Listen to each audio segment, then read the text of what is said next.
Sí, presente, dígame. Hola, doctor. ¿Se ve la pantalla? ¿Se ve bien? Claro que sí, doctor. Ya, listo. Está bien. Entonces, hasta ahí la primera unidad, ¿ya? La segunda unidad está nutrición y cáncer, que es también un tema muy importante, ¿no? Recuerden que los oncológicos ya son de por sí, tienen un estado de desnutrición, ¿no? Nutrición y cáncer. Luego, nutrición enteral en falla intestinal, ¿no? La mayoría de disfunción de órganos, ¿no?, que conocemos son falla respiratoria, falla cardíaca, ¿no?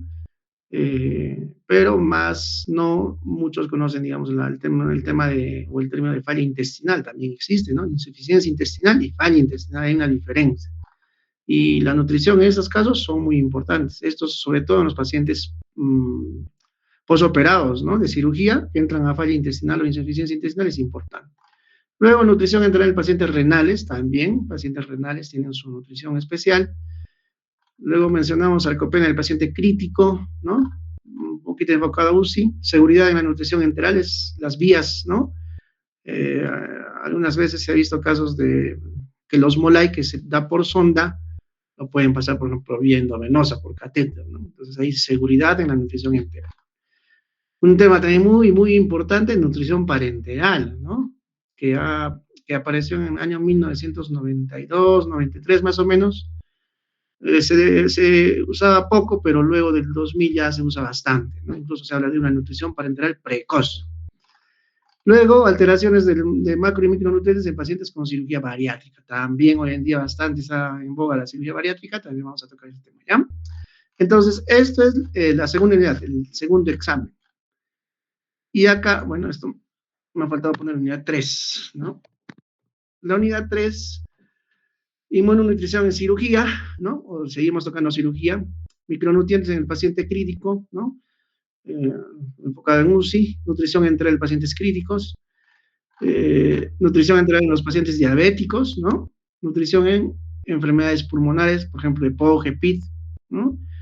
Y aspectos nutricionales metabólicos perioperatorios para la recuperación rápida. Acá es importante el protocolo ERAS, que es un protocolo bastante conocido que lo vamos a mencionar y finalmente vamos a terminar con eso. ¿Ya? Esta es la unidad.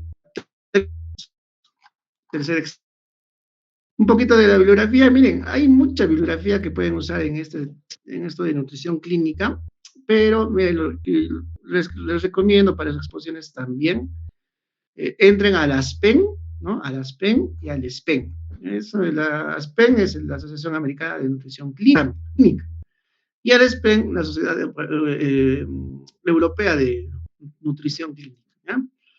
Tienen sus puntos de vista cada uno. Por ejemplo, los americanos a veces sugieren NPOs un día, 24 horas, 48 horas, por ejemplo, en pancreatitis, ¿no? Por ejemplo. En cambio, SPEN, digamos, son más no, ellos, por ejemplo, inician la dieta ya, ¿no? A las 3 horas, a las 6 horas o inmediatamente. Entonces hay diferentes aspectos, ¿no? Diferentes posiciones de cada sociedad. Pero en general el ASPEN y el SPEN son los más recomendados o son referenciales en temas de nutrición clínica. ¿Ya? ¿Hasta ahí alguna pregunta? Si tuvieran alguna pregunta, alguna duda.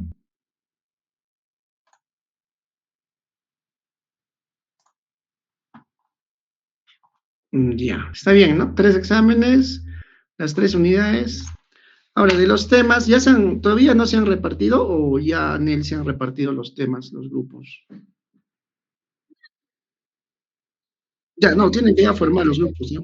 Tienen que formar porque ya, de esta clase que vamos a avanzar, la siguiente vamos a avanzar todavía conmigo y la siguiente expone, ¿ya? O sea, esta clase yo la hago, la siguiente también la hago y la subsiguiente ya expone, ¿sí? ¿Ya? Entonces, ahora, los días de clases ya vamos a coordinar bien con la delegada, entonces ya vamos a quedar días fijos. Lo más probable es que sea lunes y viernes, pero vamos a ver. En todo caso, vamos a continuar avanzando, ¿ya? Entonces, recuerden, de esta clase ya la hago yo, la siguiente también hago. La subsiguiente expone, el primer grupo. La siguiente yo hago, la siguiente expone, así vamos a intercalar para poder avanzar, ¿no? Y si nos queda un poco de tiempo de las exposiciones, idealmente solo 45 minutos las exposiciones, hoy unos 15 minutos de algunas preguntas y luego la siguiente hora yo expongo. Vamos a tratar de avanzar todo, ¿no? La mayor parte de temas. Si por ahí se puede agregar algún tema más que es importante, que lo voy a estar consultando con los libros, lo voy a agregar, ¿ya? Entonces no se olviden de esta la hago yo, la siguiente también la hago yo, y la subsiguiente ustedes exponen, ¿ya? Y el tiempo que quede yo voy a también continuar con las exposiciones, ¿sí? Entonces, vamos a, ¿qué hora es? Doctor, buenas noches. Disculpe la Sí. molestia. Un favor, estuve revisando el documento que la delegada envió recientemente y vi que hay un acápite donde menciona la importancia de la asistencia. Entonces, quería mencionarle que yo recién me matriculé para el 14 de febrero, era miércoles, y tengo ¿Ya? entendido que hicieron una clase el día martes en la noche, pero yo no estuve, no por faltar, sino porque todavía no tenía registrada la matrícula. Ya, Entonces, la primera asistencia vamos a considerar, ¿ya? ya, está bien, gracias, doctor. Pero por eso pregunto, ya todos son 39 matriculados según lo que está en el RP. ¿Usted cómo se llama, doctora? Paulette Valderrama, Valderrama, con B chica, Valderrama Guamán. Ya, Valderrama Guamán. Sí, desde el Sí. miércoles 14 de febrero recién se registró. Ya, bueno, no creo que aparezcan más, porque en el otro grupo tengo dos más que recién van a regularizar. Ya. No, pero igual vamos a considerar, ya, mira, por primera clase te podría, digamos, aceptar, pero ya hemos hablado de las condiciones, ya hemos mencionado, además es virtual, así es que es un poco más flexible, no es como el presencial, entonces tengan en cuenta eso, chicos, ¿ya? Entonces vamos a llamar lista, siendo las, mira, 15 minutos, ya está, más de 15, ¿no? 8 y 18 ya es, domingo 18, 8 y 18, ya está. Alarcón, Aucalle, prendan su cámara, por favor, ¿ya? Alarcón, a ver, ¿alguien ha levantado su mano? ¿Alguien levantó su mano? Nadie, a ver, ya. Alarcón, Aucalle. Alarcón, Aucalle. Falta. Alarcón, Guamán. Presente, doctor, buenas Buenas noches. noches, doctor, buenas noches. Alegría Mora. Alegría Mora. Pilar.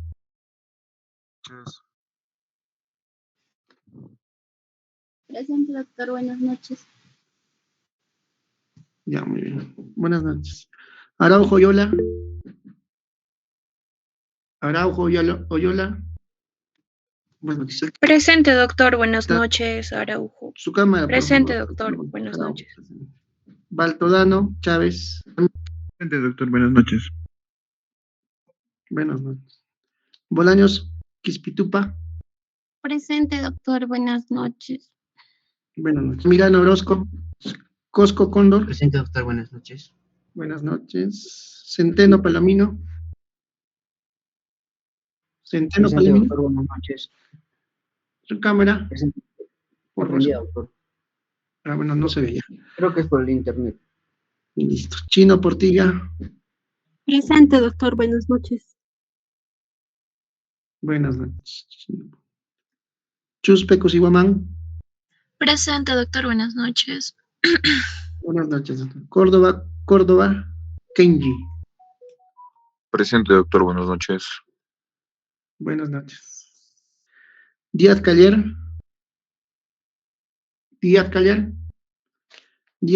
Nada. González Salas.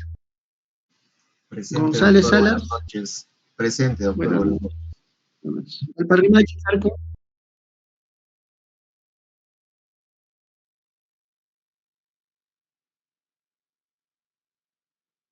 Ya, pero que se conecte por un ratito, ¿no? Hualparrimachi Tarco, perdón. Ya. Buenas noches. Guamán Valdés. Guamán Valdés.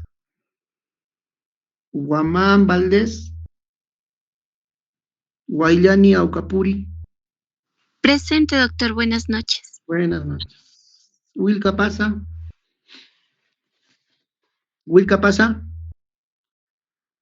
No está. Calixto Condori. Presente, doctor, buenas noches. Buenas noches.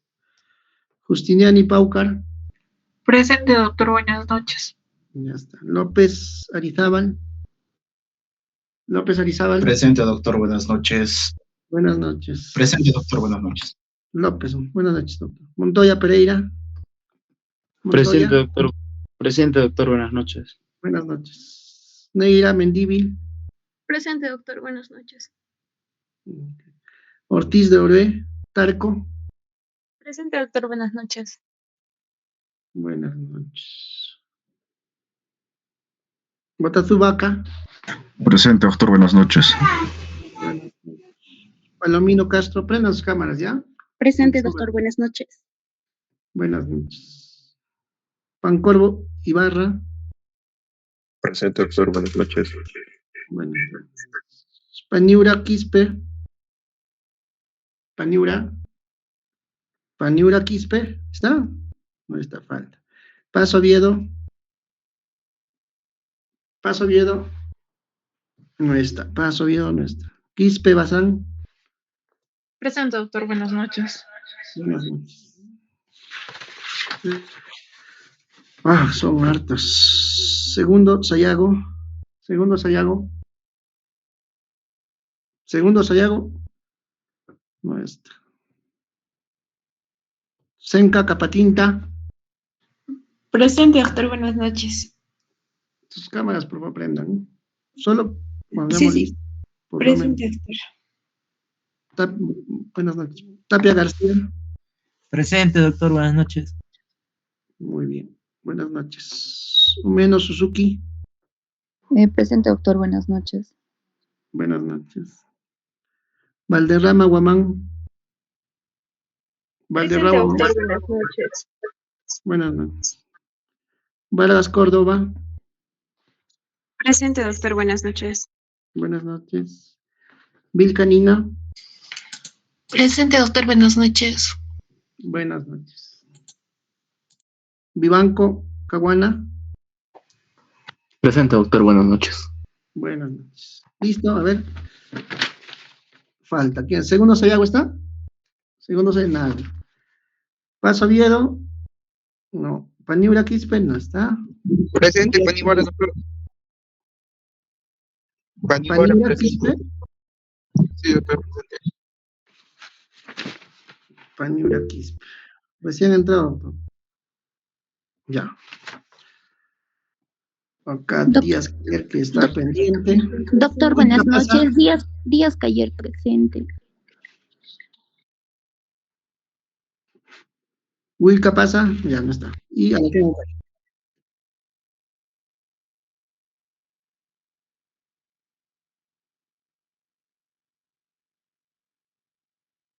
Wilca pasa. Ya, que se conecte, dile, ¿ya? Que ni bien se conecte, que levante la mano.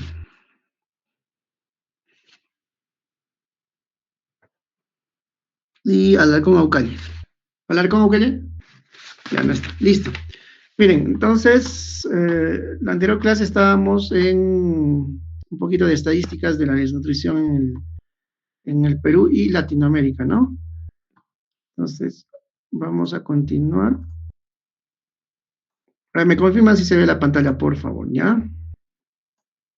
Ya. ¿Panel se ve? Sí se ve, ¿no? Ya, listo. Entonces, a ver, puntero. Ya habíamos hablado, ¿no? De que el problema de la desnutrición existe, ¿no? Existe y es bastante prevalente en los hospitales, en hospitalización en general, ¿no? Llega, miren, del 40 al 45% en América Latina y el Perú, ¿no? Casi el 50%. Habíamos mencionado el metaanálisis que hubo, ¿no? De desnutrición, ¿no? Hemos visto también cómo los pacientes que entran bien nutridos pueden salir tras una hospitalización con desnutrición, incluso algunos severa, otros moderada, o finalmente otros no se desnutren tan bien, pero en pequeño porcentaje, ¿no? La hospitalización es un factor de riesgo para la desnutrición, hemos hablado. Esto es muy importante, hemos hablado del déficit calórico acumulativo, ¿no? Si cada día al paciente no le haces llegar su requerimiento calórico diario, entonces cada día se va acumulando un negativo, ¿no? El primer día, por decir, menos 50 kilocalorías, el segundo día, digamos, le falta 40 kilocalorías, entonces se va sumando, ¿no? 50 más 40 ya son 90 kilocalorías del déficit, En el día 7, ¿cuántos kilocalorías más o menos tendrá de déficit este paciente? Entonces ahí es muy importante esto, ¿no? La mayoría de estos pacientes tienen un déficit calórico. Y nos habíamos quedado en acá, ¿no? En causas de suministro insuficiente de nutrientes, ¿no? Dentro de las causas está una causa organizacional. Por ejemplo, dentro de esto está la falta de políticas nutricionales, ¿no? Hay una organización deficiente de los servicios nutricionales, intervenciones médicas, por ejemplo, ya había mencionado el paciente que va a estar programado para endoscopía, para una cirugía que de por ahí se suspende y espera unos 2 días más, 3 días más, sigue en NPO, etcétera, etcétera. Entonces, la intervención médica también es un tema que nos va a llevar a la desnutrición, ¿no? En este caso, dentro del acápite organizacional, ¿no? También hay restricciones en el menú y en el refrigerio, ¿no? Falta de especialistas, ¿no? Falta de especialistas también, falta de personal, nutricionistas, ¿no? Porque recuerden que los nutricionistas también hacen su valoración nutricional y en función a eso sugieren un nutriente, digamos, especial para ese paciente, ¿no? Otros factores relacionados con el paciente, por ejemplo, ingesta de nutrientes reducida. ¿Cuándo un paciente podrá tener ingesta de nutrientes reducida? Por ejemplo, se ve bastante en los oncológicos. Los pacientes oncológicos, por ejemplo, los de NM de cabeza y cuello, o de boca, por ejemplo, si tienen tumores de boca, no pueden masticar, su ingestión está disminuida, etcétera, etcétera. Entonces, también es un factor, ¿no? Aumento de las necesidades. El paciente, por ejemplo, que ingresa a UCI descompensado, en shock, y luego se va recuperando, ¿no? Y cada día tiene mayor necesidad de requerimiento nutricional, muchas veces no va a llegar, ¿no? Una cosa es llegar al requerimiento calórico y otra cosa es llegar a su requerimiento proteico, ¿ya? Entonces, un paciente puede llegar a su requerimiento proteico más no calórico, ¿no? Entonces, eso también vamos a ver cuál es la importancia de ambos. El paciente tiene que llegar tanto a su requerimiento calórico como proteico. Hay un aumento de pérdida de nutrientes también, ¿no? Pacientes con sepsis, posoperados, tienen mayor pérdida de nutrientes, ¿no? Y eso hay que sufrirlos. El tratamiento terapéutico, por ejemplo, la quimioterapia, hace que el paciente se desnutra, etcétera, etcétera, ¿no? Otros factores, personal de asistencia sanitaria, falta de conocimientos, por ejemplo, la mayoría en realidad de los pacientes no tienen pues una valoración nutricional inicial, ¿no? Pero hoy en día sí ya se está haciendo hincapié en esto, como ni bien el paciente ingresa al día 1, al día 2, ya le están haciendo su tamizaje y valoración nutricional para ver si es que amerita nutrición especializada, que es muy diferente a, digamos, a las dietas, ¿no? Falta de equipos, ¿no? Falta de equipos también, escasa documentación, ¿no? No tenemos una estadística de qué porcentaje de desnutridos tenemos en el hospital, por ejemplo, ¿no? De qué edad a qué edad, de qué sexo, etc. Y como mencioné, falta de tamizaje, acción y monitoreo. No solo es tamizar al inicio, sino hay que monitorizar, porque el paciente al día 3, al día 7 puede ya estar en un riesgo nutricional. Entonces, tamizaje al inicio, ¿no? De ingreso, la acción y el monitoreo posterior. Y su consejería al alta, ¿no? Que suelen dar también. Ahora, más del 50% de los pacientes hospitalizados no come, dice, la comida completa que se les sirve, ¿no? No comen, pues, ¿no? Por diferentes factores, ¿no? Una anécdota, por ejemplo, alguna vez a los diabéticos les traen, ustedes saben, dieta hiposódica, ¿no? Y comer, pues, una comida sin sal es, pues, bien desagradable, ¿no? Entonces, la mayoría de los pacientes lo dejan, ¿no? A eso, por ejemplo, entonces no comen, entonces van acumulando día a día o sea, es lo que hemos hablado, un déficit calórico acumulativo, ¿no? Entonces, el paciente, ya, los hospitalizados tienen mucho factor de riesgo de progresar a desnutrición, aun entrando ellos al inicio bien nutridos. Ahora, ya para terminar esta parte, supervivencia y riesgo nutricional, ¿no? Riesgo nutricional y desenlaces clínicos en pacientes, esto fue hecho en COVID, ¿no? En una red hospitalaria de alta complejidad. Miren la curva de sobrevivencia, ¿no? De supervivencia y riesgo nutricional. El de azulito es riesgo nutricional bajo. El de rojo es riesgo nutricional alto, ¿no? Y miren, ¿quién vive menos? ¿No? ¿Quién tiene menos sobrevida? aquel que tiene un riesgo nutricional alto versus aquel que no tiene un riesgo nutricional alto, o sea, o que tiene un riesgo nutricional bajo. Entonces, este estudio, en esta curva de supervivencia, ¿no? Los pacientes, en realidad, los que tienen un riesgo nutricional bajo, o sea, quiere decir que tienen menos riesgo de desnutrirse, tienen mejor sobrevida, ¿no? Y en general vamos a ver que tienen menos complicaciones, las tasas de cicatrización de sus heridas es mejor, tienen menos estancia hospitalaria, tienen menos morbimortalidad, ¿no? En general. Claro, no estamos hablando que la nutrición es la panacea de todo, ¿no? Hemos mencionado que la nutrición ahora es una terapia, ya no es un solo un coadyuvante, sino una terapia, ¿no? Y que tiene, así como tiene un costo bajo comparado con todas las intervenciones de las demás estrategias, tiene, digamos, un impacto alto en la recuperación de los pacientes, ¿no? Con poco presupuesto, digámoslo así, ¿no?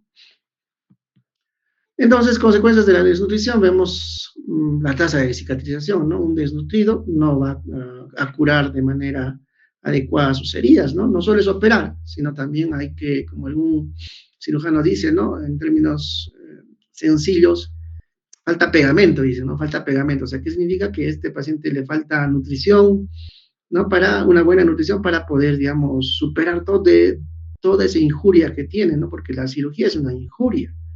Entonces, las heridas, si el paciente está desnutrido, la herida se va a abrir, el intestino se va a fistulizar, el paciente se va a complicar, etcétera, etcétera. Sí, es la importancia de la nutrición. Capacidad funcional, ustedes saben que el paciente, por ejemplo, un paciente postquirúrgico que le hayan sacado el ilio, le hayan hecho una ostomía, ¿no? Y tiene una estancia prolongada, salen pues desnutridos, su masa muscular inicialmente, digamos, si uno mide su perímetro braquial, como hemos mencionado en algún estudio, al inicio y al final, ¿cómo termina, no? Terminan sarcopénicos, desnutridos, caquécticos, etc. No tiene que ver mucho con la función inmunológica. Paciente bien nutrido, de por sí, digamos, tiene una adecuada función inmunitaria. La desnutrición se considera un estado de inmunosupresión. Luego, cambios en los sistemas orgánicos. Los desnutridos, dice, tienen hasta 20 veces más complicaciones versus bien nutridos en general, ¿no? Aumenta la morbilidad y mortalidad. El paciente desnutrido tiene más riesgo de muerte, ¿no? A los 20, 28 días y mayor morbilidad también. Y también se habla de la estancia hospitalaria, a mayor desnutrición, mayor estancia hospitalaria. ¿Ya? Miren, la desnutrición, hay varios caminos para que un paciente esté desnutrido, pues, ¿no? Por ejemplo, acá en esta figura menciona falta de personal capacitado, falta de atención institucional en el área nutricional, ¿no? Por ejemplo, sintomatología de la enfermedad, por ejemplo, el sangrado de por sí, una hemorragia gastrointestinal, ¿no? Discapacidad para alimentarse, por ejemplo, los oncológicos que tienen neoplasias en la boca, no pueden, los que tienen estomatitis, etcétera, no pueden alimentarse bien, la dentadura no está adecuada, lleva a desnutrición, alteraciones metabólicas, por ejemplo, el catabolismo propio de las enfermedades agudas, como la sepsis, ¿no? Mayor estancia intrahospitalaria, ¿no? Ustedes saben que mayor estancia hospitalaria hay mayor riesgo de infección, intrahospitalaria, ¿no? Y bueno, finalmente todo ese desencadena en desnutrición, ¿no? Por ejemplo, ayuno prolongado, ¿no? ¿Cuándo se considera un ayuno prolongado, no? Los textos, algunos dicen 3 días, otros dicen 7 días, pero el ayuno prolongado, por ejemplo, ya se considera, incluso SPEN lo considera más de 24 horas, ya es ayuno prolongado. Entonces, todos esos factores van a conllevar a que el paciente se desnutra, ¿no? Listo, entonces con eso hemos terminado la primera parte. ¿Alguna pregunta hasta ahí? ¿Alguna pregunta hasta ahí? Ya, bueno, no tienen ninguna pregunta. A ver, unos 5 minutitos, chicos, voy a traer mi cargador porque se está, la batería de la laptop se va a ir. Ya, 2 minutitos, 2 minutitos.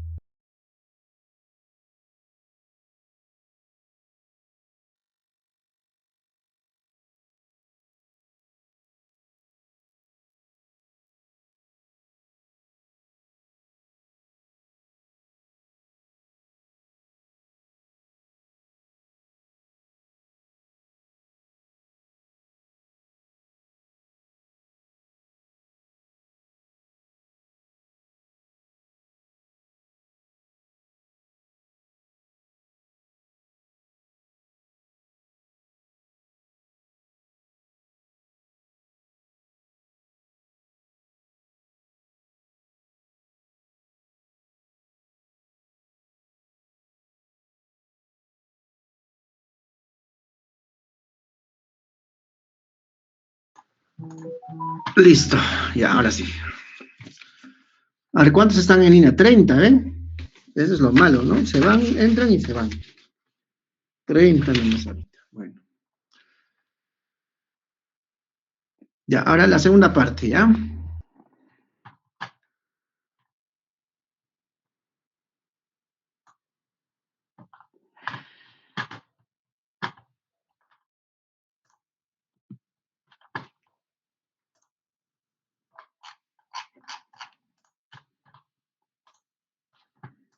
Puntero.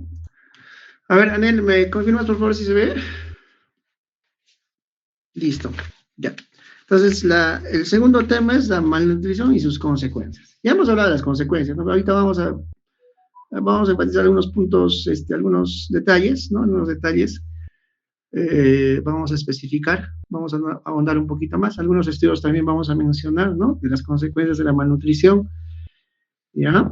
Entonces, mencionan, ¿no? Que en toda enfermedad, quienes se alimentan bien obtienen los mejores resultados. Así dice, ¿no? La teoría, ¿no? Como dicen en términos simples, ¿no? El enfermo que come, ya están pensando en el alta, ¿no? El enfermo que come no se enferma, entre comillas.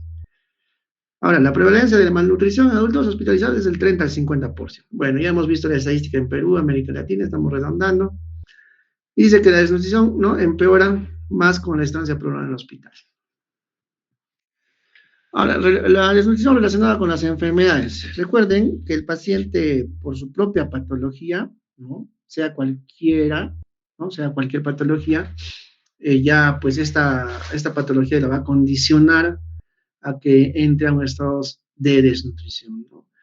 La desnutrición relacionada con enfermedades afecta entre el 33 y el 58% de todos los pacientes adultos hospitalizados en Latinoamérica.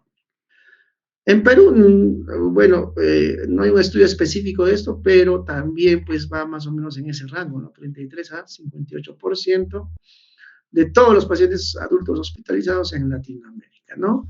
La desnutrición está relacionada a su enfermedad, ¿ya? Entonces, más del 50% es alto, ¿no? Casi la mitad, más de la mitad, ¿no? Según este porcentaje está de los pacientes desnutridos, pues propio de su enfermedad, ¿no? Ahora, la desnutrición, ¿no? En números, por ejemplo, dice 28.4% de ancianos en las residencias, esto ¿no?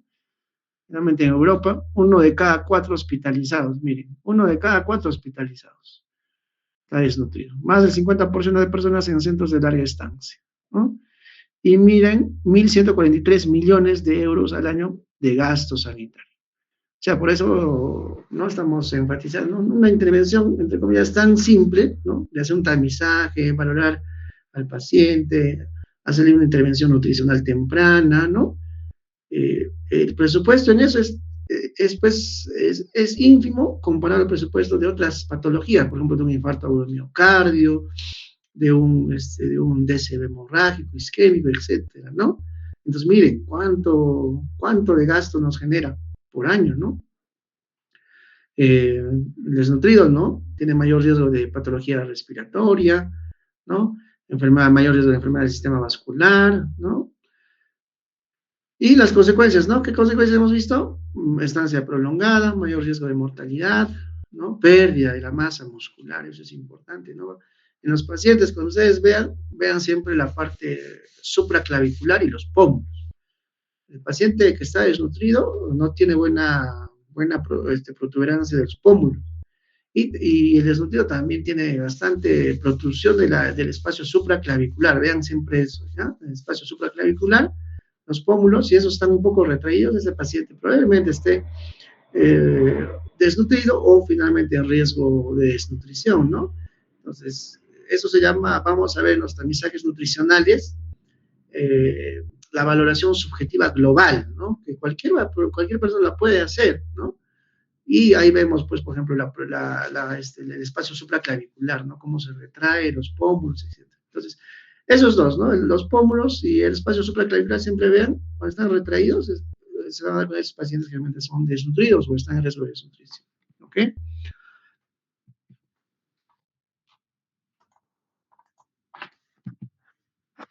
Entonces, definiciones de la desnutrición basada en la etiología, ¿no? Entonces, este algoritmo es ¿no?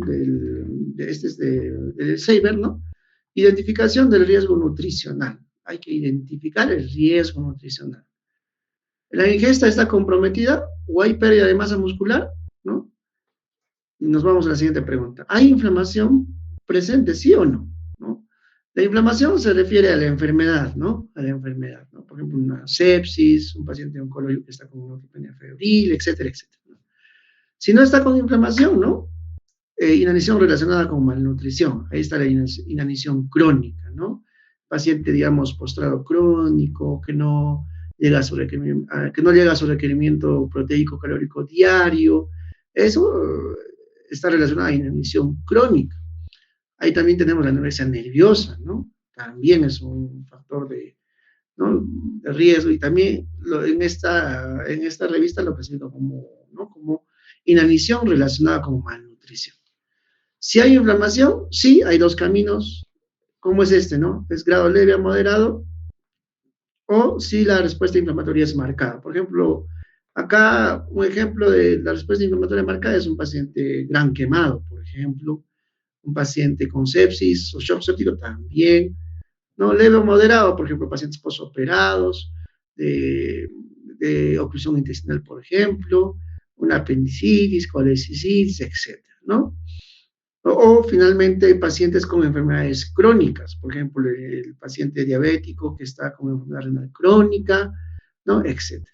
Entonces, si la inflamación está presente, ¿no? Grado leve a moderado, ¿no? Malnutrición relacionada con enfermedad crónica, fallo multiorgánico, cáncer de páncreas, artritis reumatoide, obesidad sarcopénica. Recuerden que el obeso no necesariamente está nutrido, ¿no? Sabemos eso.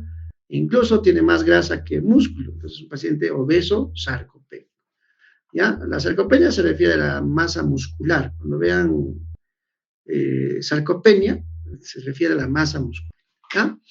Y si la inflamación también sigue presente, ¿no? Y la inflamación está marcada, es una malnutrición relacionada con la enfermedad o lesión aguda, ¿no? Por ejemplo, infección grave, ¿no? Una sepsis, shock séptico, quemaduras, traumas, los TEC, los traumas craneoencefálicos severos, ¿no? Entonces, de acuerdo a ese algoritmo podemos clasificar a un paciente, ¿no? Malnutrición relacionada a lesión aguda, ¿no? Malnutrición relacionada a enfermedad crónica, ¿no? O inanición relacionada con malnutrición. Ya está. Esas tres clasificaciones según la etiología. ¿Ya? Miren, prevalencia de desnutrición relacionada con la enfermedad, ¿no? Recuerden que hay varias escalas para valorar el estado nutricional. Aquí está el MUS, la BCG, ¿no? El SGA, el NRCP 2002, son escalas, ¿no? Finalmente uno puede valorar el riesgo nutricional usando cualquiera de estos tipos de escalas. Incluso hay estudios que comparan la escala de BCG, por ejemplo, que es la valoración subjetiva global, que lo comparan con el NRC 2002 y, digamos, van comparando en cuáles grupos con tal escala mueren más versus el otro grupo, ¿no? Entonces, bueno, finalmente son escalas que han usado los que estudian, ¿no? A estos pacientes, ¿no? Miren cuánto, por ejemplo, años 2007-2010, estos autores incluyeron 20.255 pacientes, ¿no? Usaron MUS y esta escala SNAQ, ¿no? Y la prevalencia de desnutrición, ¿cuánto fue? Según MUS, 18%, según SNAQ, 76%. Mucha variación, ¿no? Probablemente este tenga mayor, digamos, sensibilidad, ¿no? Para, digamos, ver el tema de la desnutrición, ¿no? Por ejemplo, acá, ¿no? Pérez de la Cruz, 2004, 650 pacientes, acá usó antropometría bioquímica, ¿no? 10% de desnutrición, ¿no? Perdón, antropometría 10% versus bioquímica 49%, ¿no? Entonces uno puede usar cualquier escala, ¿no? Como en este caso, por ejemplo, antropometría también, que se refiere al IMC, o bioquímica, por ejemplo, ahí está la prealbúmina, también la albúmina, incluso la interleuquina y el PCR. Esos cuatro son bastante usados en la valoración nutricional, ¿ya? Anoten eso. PCR, prealbúmina, albúmina y las interleuquinas, ¿ya? Esos cuatro están usados bastante en los estudios para una estadificación bioquímica del riesgo nutricional. ¿ya? Miren, estancia hospitalaria en pacientes bien nutridos y con desnutrición, ¿no? Los años, los autores, número de pacientes, bien nutridos, desnutridos, ¿no? Miren, los desnutridos, ¿cuánto de estancia hospitalaria en días? En promedio 6, 8, 16 días, 10 días, 15, 10, 6, miren, ¿no? Entonces, bueno, la mayoría de estudios concluyen que los desnutridos tienen mayor estancia hospitalaria comparada con los bien nutridos, ¿ya? En cuanto a las etapas de la respuesta metabólica e inflamatoria tras una injuria o un estrés o un trauma. Entonces, la enfermedad de por sí es un estrés. Este estrés que estamos mencionando ahora no se refiere al estrés, digamos, que tenemos, ¿no? Al estudiar o una preocupación, no, sino ese estrés o injuria se refiere a una injuria, un estrés de la enfermedad de por sí, ¿ya? Que nos va a llevar a una respuesta metabólica e inflamatoria, ¿no? Entonces, acá, bien, este gráfico lo explica, ¿no? Hay una injuria, un trauma, ¿no? Este trauma desencadena una respuesta inflamatoria, siempre las interleuquinas de por medio, interleuquina 6, factor de necrosis tumoral alfa, esas dos moléculas siempre están presentes en todo proceso inflamatorio, ¿no? Luego, como hay una respuesta antiinflamatoria, ¿no? Mediada por arginina, ¿no? Mediada por arginina, pero finalmente esta respuesta antiinflamatoria y proinflamatoria, ¿no? Debe haber un equilibrio, pero el trauma o la injuria o el estrés, digamos, hace que este equilibrio ¿no? Haya un desbalance en este equilibrio. Entonces se manifiesta el estado proinflamatorio, finalmente, ¿no? Se desencadena una infección, una sepsis, ¿no? O un shock séptico, o finalmente puede desencadenar en la muerte. Entonces, como miren, el trauma, la injuria, el estrés puede desencadenar todas las reacciones inflamatorias y finalmente puede desencadenar en una muerte del paciente. Este cuadro es muy importante, ¿no? Este es un artículo del Critical Care. Miren cómo lo clasifica los tiempos, ¿no? De la fase de la respuesta metabólica inflamatoria tras una injuria, ¿no? Hay una fase preinjuria, que es antes del evento, antes de la injuria, del estrés severo que tiene ese paciente o esa persona. Después viene una fase aguda. Esa fase aguda son las primeras horas de la injuria. Por ejemplo, a ver, un paciente con shock séptico, por ejemplo, ¿no?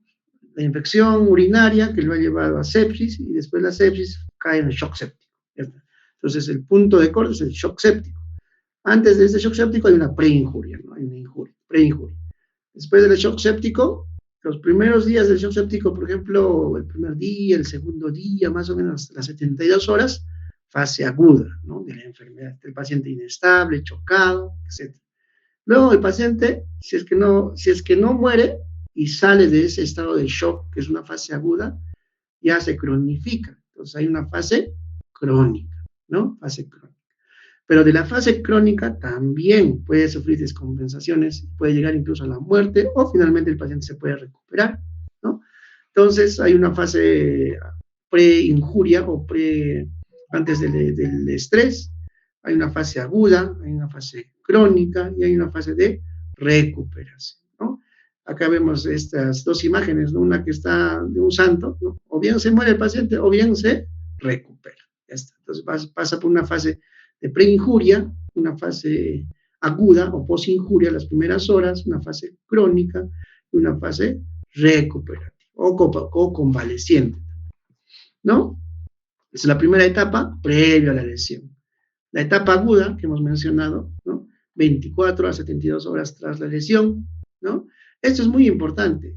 Cuando un paciente está inestable, ¿no? Después de una injuria severa, está inestable sobre todo, ahí dicen que hay que evitar la sobrealimentación. O sea, si ese paciente requiere, digamos, 1 gramo por kilo por día de proteína, darle 1 gramo menos, pero siempre evitar la sobrealimentación en esta etapa. Y tiene su explicación fisiopatológica, lo vamos a ver. en términos, digamos, generales, en la etapa inicial de injuria aguda, de inestabilidad hemodinámica, el paciente dice que las células del paciente, en este caso, hacen como autofagia o remodelación de sus propias células, y eso genera energía. Si tú le das más energía a través de la alimentación, sobrealimentas a este paciente, inhibes ese eje de autólisis, de recomposición. Entonces, es perjudicial. Entonces, no toda nutrición sobrealimentar también es malo, ¿no?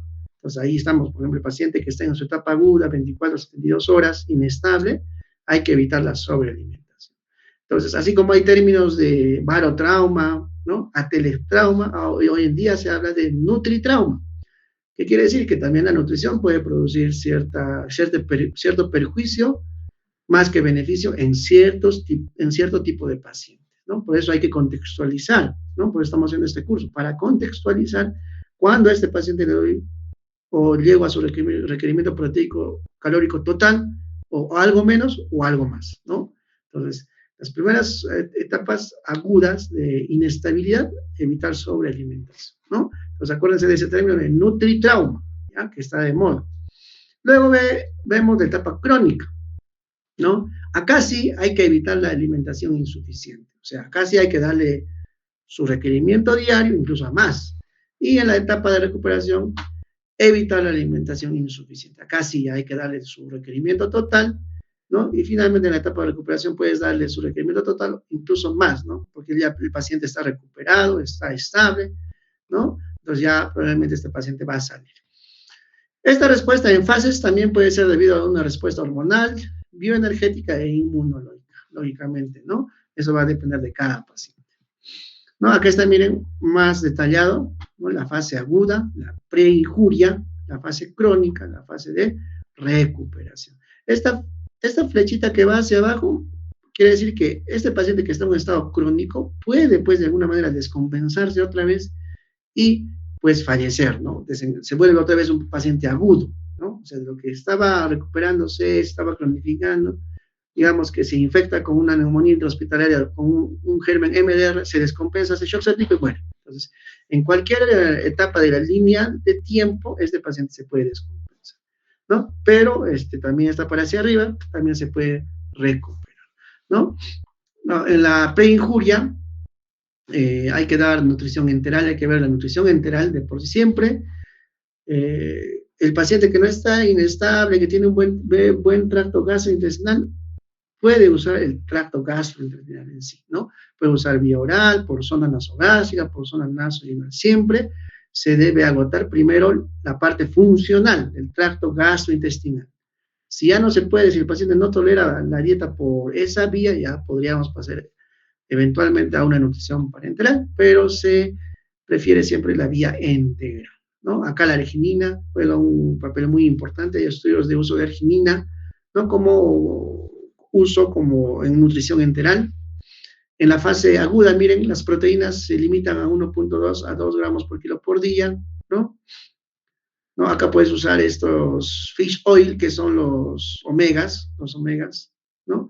En la fase aguda no hay agentes anabólicos, recuerdan, el anabolismo es síntesis. En la fase aguda no hay síntesis, sino hay un catabolismo, ¿no?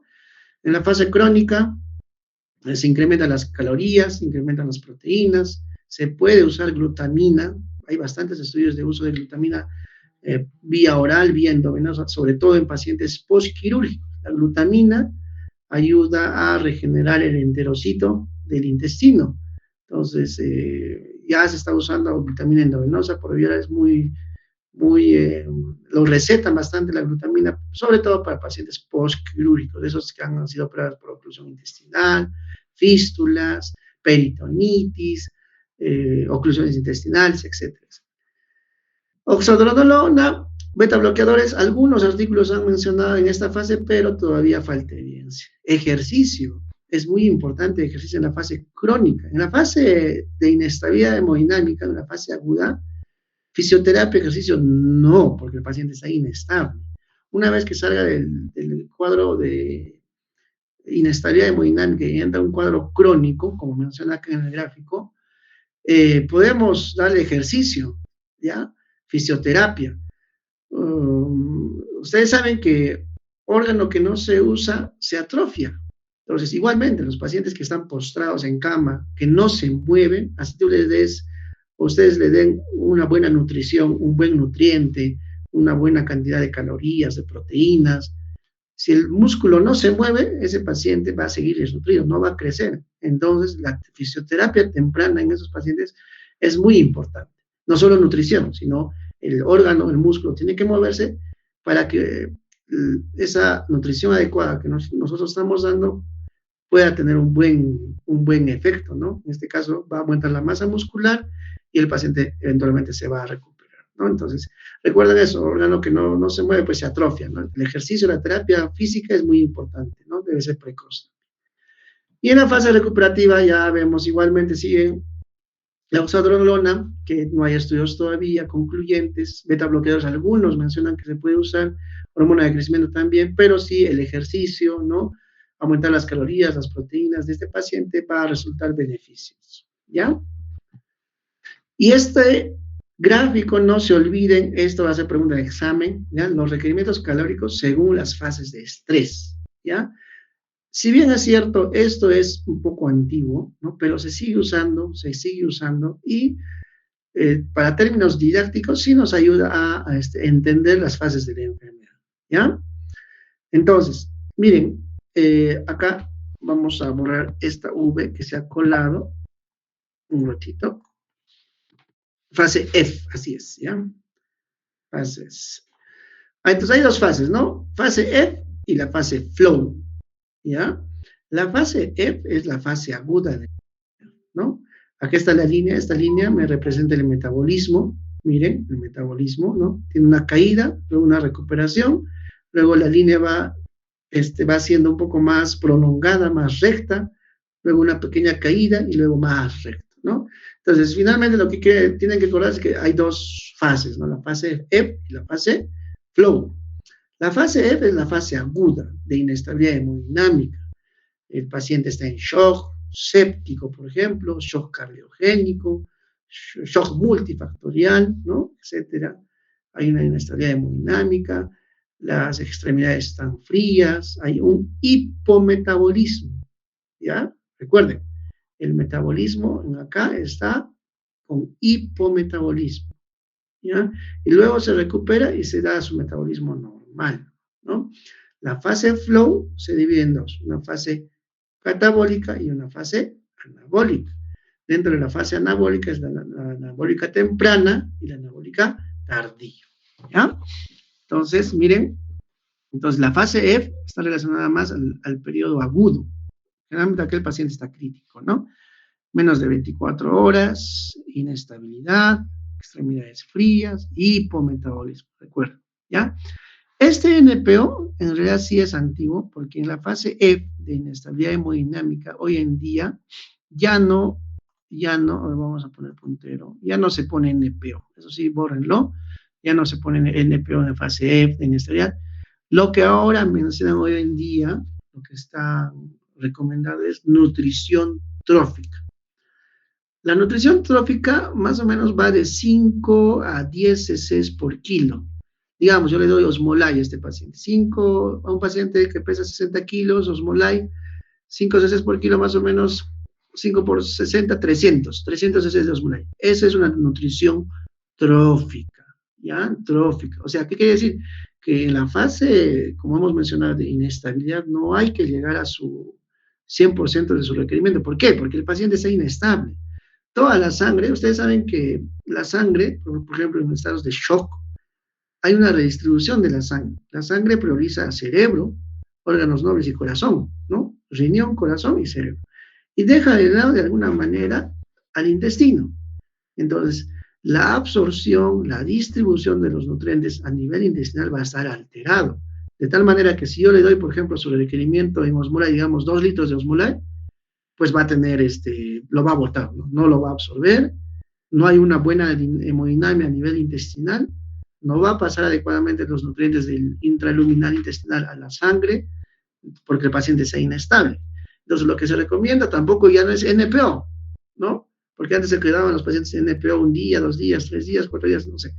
Pero hoy en día ya no, sino se da una nutrición trófica. Lógicamente, siempre y cuando el paciente cumpla bueno, tenga pues el tracto gastrointestinal indemne. Porque, por ejemplo, si el paciente está con shock séptico y con oclusión intestinal, no, pues ahí no le voy a dar. Hay contraindicaciones también de la nutrición enteral.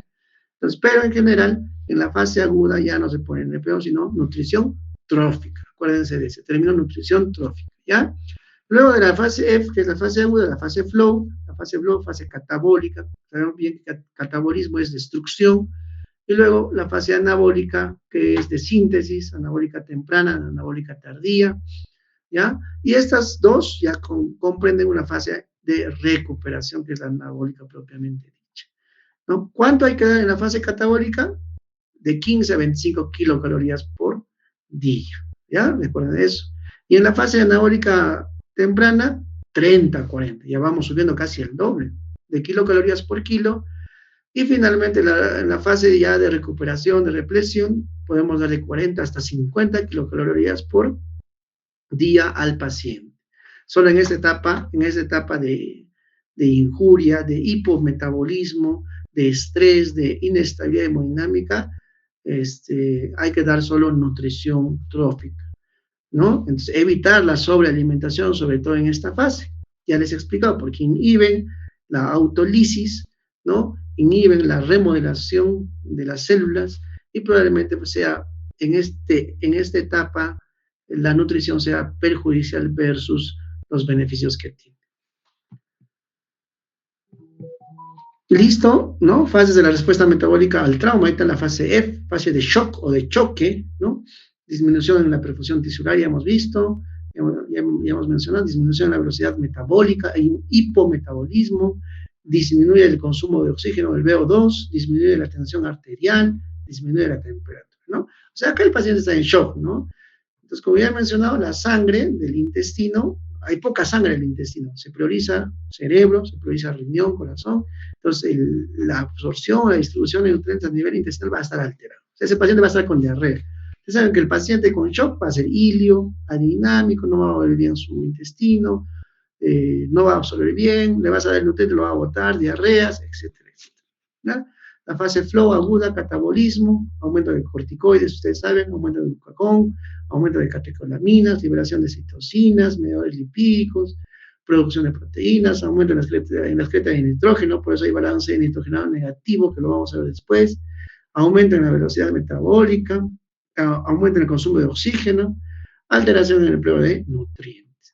Y en la fase flow ya, en la segunda fase, el anabolismo ya tardío, ¿no? La respuesta hormonal decrece gradualmente, ya no hay aumento de glucocorticoides, disminuye la respuesta hipermetabólica, se asocia a recuperación, hay una restauración potencial de las proteínas corporales y curación de heridas en relación con el aporte de nutrientes. ¿A qué es importante? Cuando el paciente está en fase de convalescencia ya tardía, de un anabolismo tardío, esas heridas que inicialmente no estaban cerrando, acá ya, si tú le das una adecuada nutrición, si llega ese paciente a un adecuado requerimiento proteico calórico, esas heridas probablemente van a curar, ¿no? Recuerden que los pacientes, por ejemplo, cuando están inestables, hacen edemas, ¿no? Su piel es tan delicada, se esfacela, hacen heridas, etc. Una vez que pasan esa etapa, empiezan a fundir edemas, ¿no? Las heridas empiezan a cicatrizar,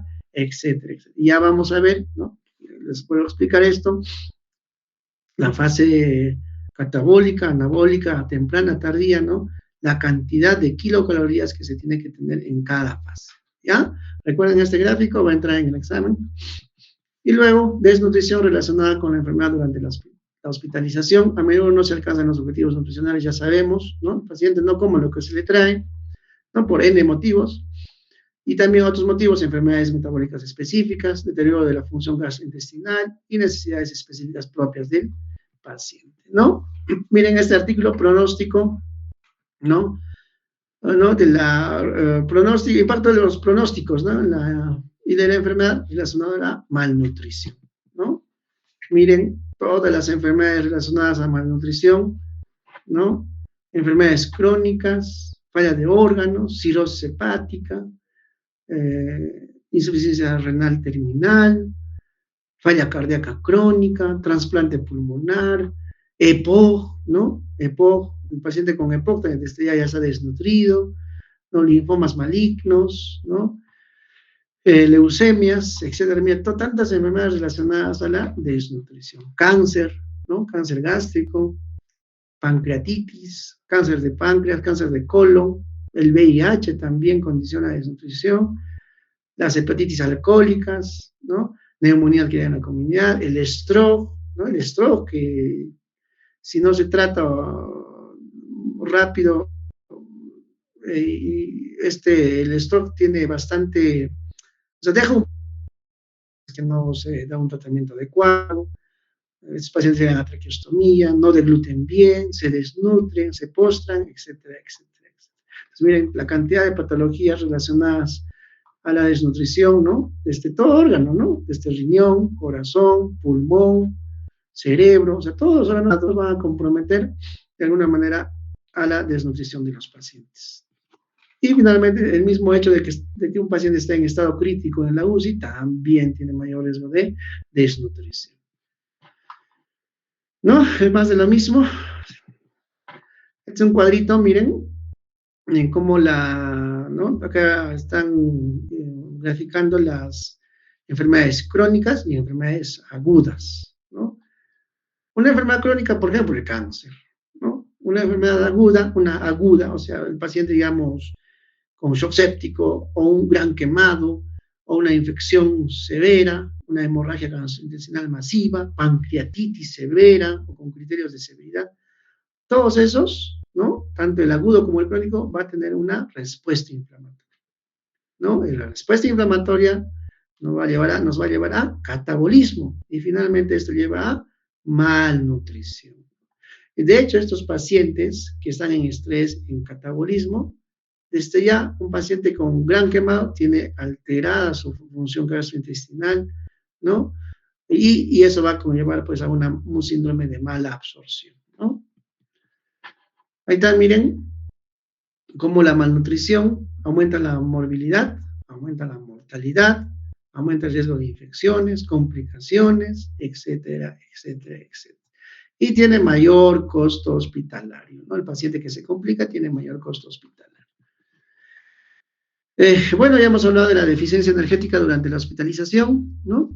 La deficiencia calórica diaria es acumulativa, ya sabemos, hemos hecho un ejemplo, por ejemplo, otra vez les explico, ¿no? Un paciente que ingresa a hospitalización, le traen solo, digamos que requiere 600 kilocalorías, y solo le traen 500 y hay 100 de déficit, al día siguiente requiere 600, le traen solo 400 y hay 200 de déficit, y así se va sumando. Total, en 2 días ya tiene un déficit de kilocalorías de 300 kilocalorías. Entonces, ese déficit calórico acumulado va a ir pues en contra del paciente y probablemente este paciente se vea complicar, ¿no? Y esto sucede especialmente durante la primera semana posterior al ingreso hospitalario, por estadística. Cada día se va acumulando el déficit calórico, y el bajo aporte calórico día a día conduce a un equilibrio energético negativo y acumulativo importante, ¿ya? Miren, este artículo también de nutrición hospitalaria, evaluación del estado nutricional al ingreso, ¿no? Y evolución tras 7 días. O sea, han hecho una valoración, un estado nutricional al ingreso del paciente, y luego han hecho un monitoreo a los 7 días de evolución. En un servicio de hospitalización, un hospital de segundo nivel de Madrid. Ahora vamos a ver, ¿no? Algunas tablas. Miren esto. Acá han usado el NRS, que es una escala de valoración nutricional, de riesgo nutricional, y el BCG, que es la valoración subjetiva global, ¿no? Prevalencia de ingreso, ¿no? Prevalencia de desnutrición al ingreso, ¿no? Por BCG, 48%, ¿no? Y por NRS, 38.5%, ¿no? De estos pacientes. Evolución de prevalencia de desnutrición tras una semana de ingreso hospitalario. 7 días después, ¿cómo ha crecido? Mire, el paciente, ¿no? De lo que estaba 48% de los pacientes desnutridos, terminan con 72%, ¿no? Con más. O sea, al ingreso y al egreso, o sea, hay la diferencia abismal, ¿no? Igualmente, si usan el NRS, que es otra escala, igualmente al egreso es mayor, ¿no? Miren acá, en función del BCG versus NRS 2002, ¿no? BCG versus NRS 2002, miren, igual, ¿no? 70 versus 76%, BCG y NRS, deterioro, BCG 27% versus 15%, y mejora 2% versus 7.8%. Entonces acá están enfatizando la evolución del estado nutricional tras 7 días de ingreso, pero comparando diferentes escalas de medición, ¿ya? Entonces acá lo que me quiere decir es que cada escala es diferente, ¿no? Esta valoración subjetiva, como su nombre lo dice, subjetivo, puede tener pues un sesgo de, digamos, de error, ¿no? Porque para mí puede ser una cosa, para el otro otra cosa, para el otro otra cosa, pero si, digamos, no tenemos los medios suficientes como la interleuquina o la prealbumina, no nos queda otra que usar la BCG, a pesar que tenga variaciones. La cuestión es que el paciente lo valoremos, sea cualquiera la escala que usemos, ¿ya? ¿No? Entonces, interesante este estudio, ¿no? Miren cómo termina, aumenta, sea cualquiera la escala, aumenta la prevalencia de desnutrición tras 7 días de hospitalización. O sea, el paciente bien nutrido termina desnutrido, o el mal nutrido termina muerto. Deficiencia calórica y tasa de complicaciones, ¿no? También otro artículo, ¿no? Miren, acá úlceras de presión, y acá hacen un estudio bien interesante, ¿no? En el negro es menos de 4.000 kilocalorías, y en aquellos pacientes que han llegado a menos de 4.000 kilocalorías, o sea, que no han llegado a su requerimiento calórico, versus aquellos que están en blanco, que han llegado a su requerimiento kilocalórico, o sea, que han recibido más de 4.000 kilocalorías. Por ejemplo, acá dice pressure sore, ¿no? Esto significa úlceras de presión. ¿En quién fue más frecuente? En aquellos, ¿no? En aquellos que no han llegado a su requerimiento kilocalórico, aquellos que recibieron menos de 4.000 kilocalorías versus, ¿no? Un 20%, un poco menos, 20, 25%, de aquellos que recibieron más de 4.000 kilocalorías durante su hospitalización. Igual cirugías, miren, cirugías, menos prevalente en general, pero aquellos que no llegaron a su requerimiento, mayor prevalencia de cirugías, ¿no? ARTS, síndrome de estrés respiratorio agudo, también desarrollaron aquellos pacientes que no llegaron a su requerimiento kilocalórico, y sepsis, ¿no? Sepsis y sepsis, ¿no? Una patología bastante frecuente, ¿no? Todo nos puede llevar a sepsis. Una neumonía nos puede llevar a sepsis. Una infección urinaria siempre nos puede llevar a sepsis, ¿no? Una cirugía, sepsis, ¿no? Entonces, miren, los pacientes que no llegaron a su requerimiento kilocalórico o que recibieron menos de 4.000 kilocalorías, mira la cantidad de pacientes que desarrollaron sepsis versus los que sí llegaron a su requerimiento kilocalórico, ¿no? Entonces, en conclusión, aquellos pacientes que no llegaron a 4.000 kilocalorías se complicaron más, ¿no? Tuvieron sepsis, tuvieron ARTS, se operaron, se reoperaron, úlceras de presión, ¿no? Dense cuenta, ¿no? Pues el paciente, digamos, mal nutrido va a generar úlceras de presión, ¿no? Si está bien nutrido, probablemente esa depresión no se genere, y si se genera van a ser de grados mínimos, ¿no? Consecuencias de la desnutrición, ya hemos hablado, estamos resaltando otra vez tasa de cicatrización, capacidad funcional, función inmunológica, estancia hospitalaria, morbilidad y mortalidad, ¿no? Que está prolongada en los pacientes con desnutrición. Conclusión, la desnutrición relacionada con la enfermedad afecta el resultado y la recuperación de los pacientes en el ámbito de la asistencia sanitaria y los recursos económicos, ¿no? Idealmente, una terapia metabólica y nutricional apropiada debe iniciarse antes que ocurra la alteración del estado nutricional. O sea, ¿qué quiere decir? Que el paciente que ingresa hay que valorarlo, hay que hacer su tamizaje nutricional, hay que intervenir si está en riesgo de desnutrición o no, hay que intervenir. Ahora, los pacientes bien nutridos, la guía dice que no requieren intervención nutricional especializada. No comida, otra vez, o sea, no comida, sino nutrición enteral especializada. Si el paciente bien nutrido, bueno, está bien nutrido, hay que darle su dieta, su aporte proteico calórico diario, como debe de ser. En cambio, si el paciente que está en riesgo de desnutrición o desnutrido, sí ya requiere una intervención en nutrición especializada. ¿Ya? ¿Listo? Entonces, ¿alguna pregunta? ¿Alguna pregunta? ¿Duda? ¿Comentario? A ver, si no hay preguntas, vamos, yo voy a preguntar. A ver, creo que están levantando la mano, ahora vamos a ver. A ver, el doctor Valderrama Guamán. Olet. Gracias, doctor. Doctor, quería preguntar, había mencionado más o menos que cuando vemos a una persona que está desnutrida tenemos que fijarnos, por ejemplo, la línea clavicular, también ver los pómulos. Entonces, ahí de alguna forma se marca, ¿no? La falta de alimentación. Lo que quería saber es que si podría existir un paciente con obesidad y que tenga desnutrición. Sí, Y sí, no hemos tiene- hablado, ¿no? Sí, había buena pregunta, la hemos comentado, ¿no?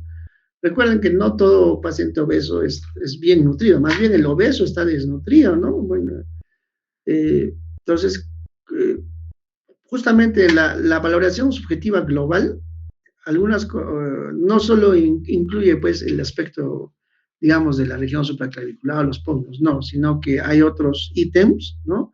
Hay otros ítems que lo vamos a ver, eso vamos a ver en el tema de valoración nutricional. Entonces, cuando un paciente, digamos, en un BCG está desnutrido. Por supuesto, el obeso no necesariamente está bien nutrido, ¿ya? Ese es el mensaje, ¿no? O sea, no necesariamente está bien nutrido. ¿Por qué? Si yo hago un corte del obeso de su brazo y mido la cantidad de grasa que tiene versus la cantidad de músculo que tiene, entonces me doy cuenta de que la mayoría pues tiene poco músculo y más grasa, ¿no? Y probablemente ese paciente también, a pesar de ser obeso, está desnutrido. Entonces, claro, en general yo les he mencionado que hay que ver los pómulos, la región supraclavicular, ¿no? Las fascias, todo, para hacer una valoración así rápida de la desnutrición. Pero, lógicamente, tiene, pues, en algunos pacientes, los obesos, por ejemplo, no tienen, pues, eso, ¿no? Entonces, hay que usar realmente una escala que nos ayude a valorar, como la BCG, la NRC 2002, el MUS. Lo que pasa que algunas escalas, como el MUS, por ejemplo, incluyen interleuquina y PCR. Algunas incluyen prealbúmina y no tenemos en nuestro ámbito hospitalario prealbúmina. A lo mucho, PCR sí hay, ¿no? Y bueno, y la MUS modificada incluye PCR en vez de interleuquina, pero la MUS inicial, esa escala de MUS inicial incluye interleuquina. Entonces, pocos centros hospitalarios, no he visto la verdad que dosen interleuquina para valoración nutricional acá, pero sí está escrita en la tabla, ¿no? Entonces, la modificada incluye PCR, eso sí la podemos usar. Entonces, lo que la autora sí menciona, sí, entonces el obeso no necesariamente está nutrido, ¿no? Puede estar también desnutrido, entonces para eso hay que hacer una valoración. ¿Ya? Está bien. ¿Alguna otra pregunta? Bueno, Ya, a ver, la doctora Mariana. Mariana Nel. Sí.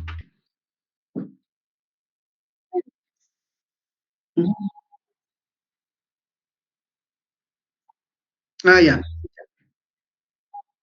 ¿Oh? Ah, ya. Miren, digamos, como una mnemotecnia, tómenlo así, ¿no? Porque hay que dosar también. Miren, vamos a hablar de nutrición artificial. O sea, hay muchas presentaciones de nutrientes. Por ejemplo, en cirugía se usa bastante lo que es nutrientes que tengan glutamina, como he mencionado, ¿no? Por ejemplo, ahí está el alternapéptido, por ejemplo, que se le usa el osmolai, ¿no? Eso en cirugía, por ejemplo, ¿no? En nefrología, en el servicio de nefrología se usa bastante nepro, ¿no? Que es un nutriente enteral para pacientes con insuficiencia renal. Hay que también saberlo usar, cuándo se usa lo vamos a ver, ¿ya? Hay nutrientes, por ejemplo, el Ensure también se usa, el Pulmoker en pacientes con enfermedades respiratorias, ¿no? El Glutapag, que en MISA, por ejemplo, usan bastante, que tiene bastante glutamina, que lo vamos a ver. Entonces, en el mercado, el tema de la clase, no vamos a hablar mucho de marcas, pero sí vamos a compartir algunos trípticos de algunos nutrientes más comunes, más usados, ¿no?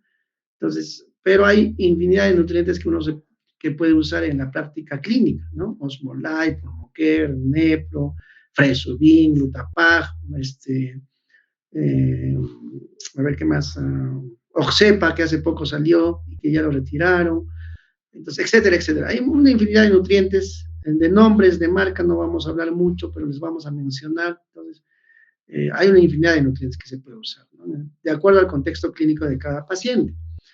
Puede ser por vía oral, puede ser por sonda nasogástrica, nasoyeyunal, o ostomías, gastroctomías, etcétera, etcétera. O finalmente, si el tracto gastrointestinal está alterado, se puede pasar a nutrición parenteral total. Entonces, hay una infinidad de nutrientes, ¿no? Ya, doctora Anel, hay una infinidad de nutrientes que lo vamos a ver después, ¿no? Lo importante es cuándo lo vamos a usar y cuándo lo vamos a indicar, cómo lo vamos a pasar y qué dosis vamos a ver, que es lo más importante, ¿no? Y lo otro, a ver, doctora, ¿cuál era su segunda pregunta? Ya me olvidé. La otra pregunta era de la nutrición trófica. Ajá. Ese término también está de moda hoy en día, ¿no? Como mencioné. Por ejemplo, hay un paciente con infección urinaria, ¿ya? Que esa es la injuria, ¿no? La injuria, que es la infección urinaria. Pero de pronto este paciente empieza a hacer, el tratamiento no sirve y empieza a hacer ya sepsis, foco urinario. Y de pronto sigue desmejorando y en menos de 24 horas de lo que estaba con infección urinaria, entre comillas simple, pasa a sepsis y finalmente llega a shock séptico, o sea, paciente inestable, con hipotensión, con signos de hipoperfusión, etcétera. Entonces, ese paciente con shock séptico, antes de esa etapa de shock séptico, hay una preinjuria, ¿no? O una injuria, digamos. Una preinjuria, perdón. Entonces, la injuria en sí es el shock séptico, o sea, que es la infección urinaria que está llevando a una descompensación hemodinámica. En las primeras etapas de ese paciente con shock séptico, que está inestable, había mencionado que la sangre se redistribuye en el paciente inestable. Prioriza siempre los órganos, pues, nobles, entre comillas, y lo deja de lado al intestino, ¿no? Prioriza cerebro, corazón, riñones, ¿no? Entonces, el flujo sanguíneo a nivel entérico o intestinal va a disminuir. Entonces, yo no le puedo dar a ese paciente que está muy inestable, con un flujo sanguíneo intestinal reducido, su requerimiento total de nutriente. Entonces, ahí hay que darle nutrición trófica. La nutrición trófica tiene muchas ventajas. Uno, que esa nutrición trófica ha demostrado disminuir mortalidad. Otro es que evita la destrucción de los enterocitos. Entonces, como está inestable, no va a absorber toda la nutrición que nosotros le vamos a dar, entonces hay que dar nutrición trófica. Más o menos, en términos generales, 5 a 10 cc por kilo de un nutriente, por ejemplo, de osmolay. Entonces, le puedes dar, si pesa 60 kilos, 5%, 300 cc en 24 horas por sonda nasogástrica en bomba de infusión. Entonces, eso se llama nutrición trófica. ¿Ya? Listo. ¿Alguna otra pregunta? Doctor, una pregunta. En la fase flow hablamos de la fase catabólica, donde se habla de soporte metabólico que va entre 15 y 25, y igual en la fase anabólica de la terapia de mantenimiento y la otra la represión. En cada una es diferente los nutrientes que se le va al paciente. Por ejemplo, justo mi compañera preguntaba sobre la nutrición trófica, que decía usted, ¿no? De la que tiene que tener glutamina. O entre otros, ¿en estos también son diferentes en cada uno o Por eso, tiene ya. algo de similitud y lo único que Ajá. varía? Ya, sí, te entiendo. Mire, doctora, doctora Mabel, ¿no? Cuando se indica un nutriente, puede usar el mismo nutriente, no hay problema. Por ejemplo, osmolay, como nutrición trópica. Primero es 24 horas, 48 horas. Luego puedes continuar, no hay problema. La fase catabólica de la fase flow, puedes seguir usando osmolay, pero en este caso ya le aumentas la dosis, ¿no? Como dice en la tabla. Y cuando pasa este paciente a la fase flow, ¿no? Pero ya anabólica, le aumentas más la cantidad de osmolay, o sea, va a llegar ya más a su requerimiento. Y cuando está en la etapa convaleciente y recuperativa, ya le das más todavía, el mismo nivel que es el osmolay. Ahora, dependiendo por eso hay que evaluar cada día o cada 48 horas, porque tú vas a pasar visita, ¿qué tal, digamos, el osmolay no le está tolerando? Entonces le cambias de nutriente, y le dosas, digamos, su requerimiento proteico calórico y le das otro nutriente. Pero generalmente estos pacientes se inician con osmolay, digamos, continúa hasta su fase de recuperación con osmolay. Y finalmente, si es que ya toleran por vía oral o por boca, se quita el osmolay y se da su dieta, ¿no?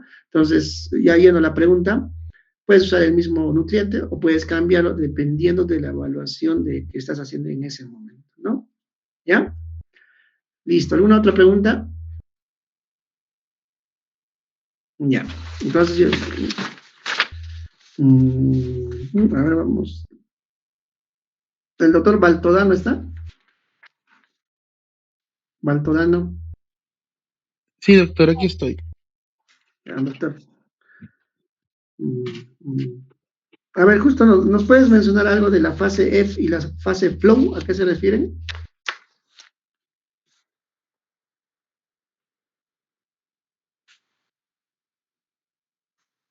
Doctor, ¿puede repetirme la pregunta, por favor? ¿A qué se refiere la fase F y la fase flow de la curva que hemos explicado?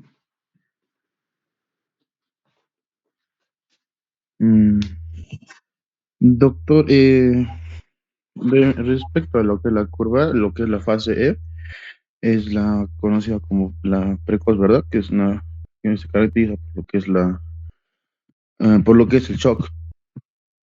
Ya, entonces la fase F es La una fase fase aguda, flow shock. La fase y la flow, fase flow, que es la tardía, va a tener lo que son dos respuestas, que va a ser la aguda y lo que es la adaptativa. Y va a desarrollarse después de la reanimación, buscando lo que es la estabilidad hemodinámica y un conteo correcto del transporte de oxígeno. ya. Bueno, entonces, la fase F no se olvida la fase aguda, ¿no?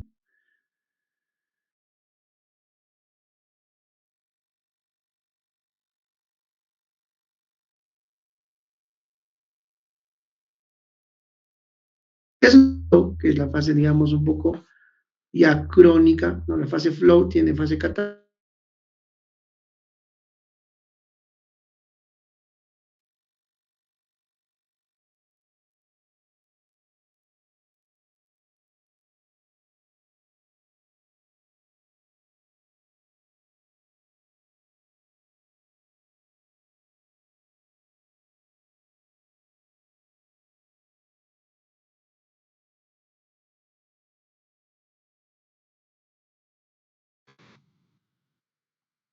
Se ha ido la señal un ratito, ¿no? ¿Me escuchan? Sí, doctor, se fue la señal. Sí, doctor, creí que era mi red, por eso me salí. Se ha ido ya. Miren, les explica. También está de moda, ¿no? El nutritrauma, ¿no? El nutritrauma, ¿no? Así como, no sé si han oído del barotrauma, por ejemplo, de ventilación mecánica, el barotrauma, el atelectrauma. Está de moda ahora el término de nutritrauma, ¿no? Entonces, esto para dar hincapié a que los pacientes inestables en la fase aguda no se debe dar el total de su requerimiento porque todo su metabolismo, su hemodinamia está alterada, ¿no? Entonces no absorbe bien los nutrientes. Entonces ahí es el nutritrauma. Entonces si tú le das más de lo debido en esa etapa, vas a inhibir el proceso de autólisis que tiene en esa etapa el organismo y vas a aumentar su mortalidad, ¿no? Entonces, eso de autólisis dice que la teoría dice que en la primera etapa de inestabilidad hemodinámica, el cuerpo hace una lisis celular y esa lisis de sus propias células produce ATP y ese ATP lo usa para combatir el proceso de enfermedad, pues, ¿no? Entonces inhibo ese proceso de producción de ATP por autólisis, entonces digamos, el nutriente va a ser perjudicial, ¿no? Es como cuando ya han hecho endocrino, cuando hablan de los ejes hipotálamo, hipófisis, ¿no? El feedback negativo, lo mismo en este caso, ¿no? Generas un feedback negativo, inhibes o suprimes una función que va a ser perjudicial para el paciente, ¿no? Listo, una preguntita más, ya para que vayan a descansar. Centeno Palomino está, Junior. ¿El doctor Centeno está? Sí, doctor, presente. ¿Su cámara puede activar, doctor? Ya, doctor.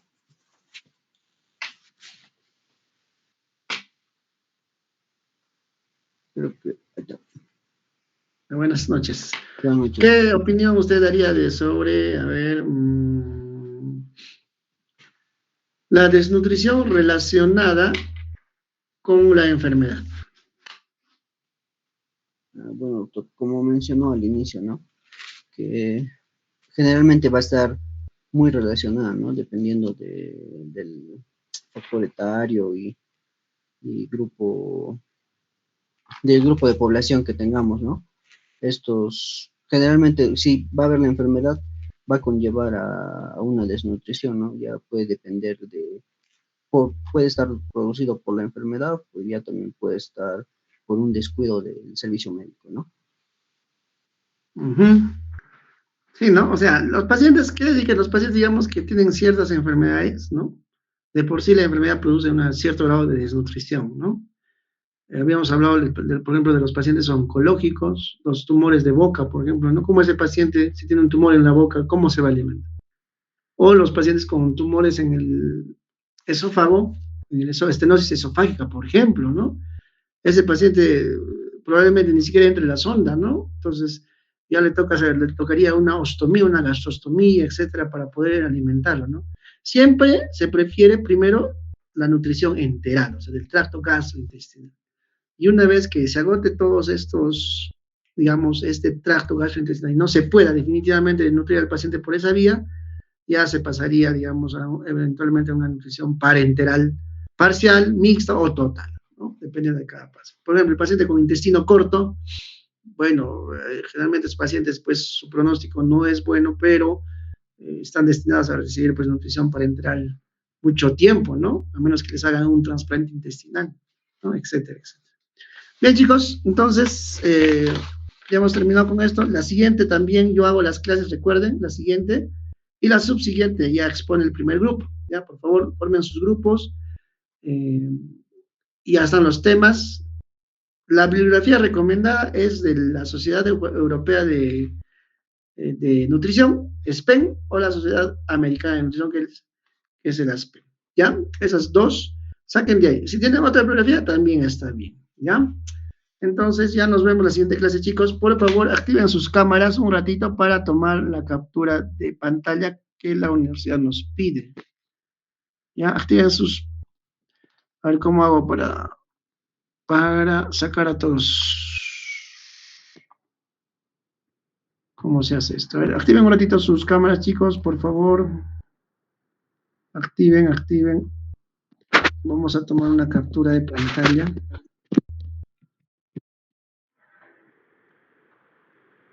Doctor, para que muestre usted todos los que son todos los alumnos, deja de presentar y se van a poner automático a todos los integrantes. Dejo de presentar. Ya, a ver. Un ratito, por favor, chicos.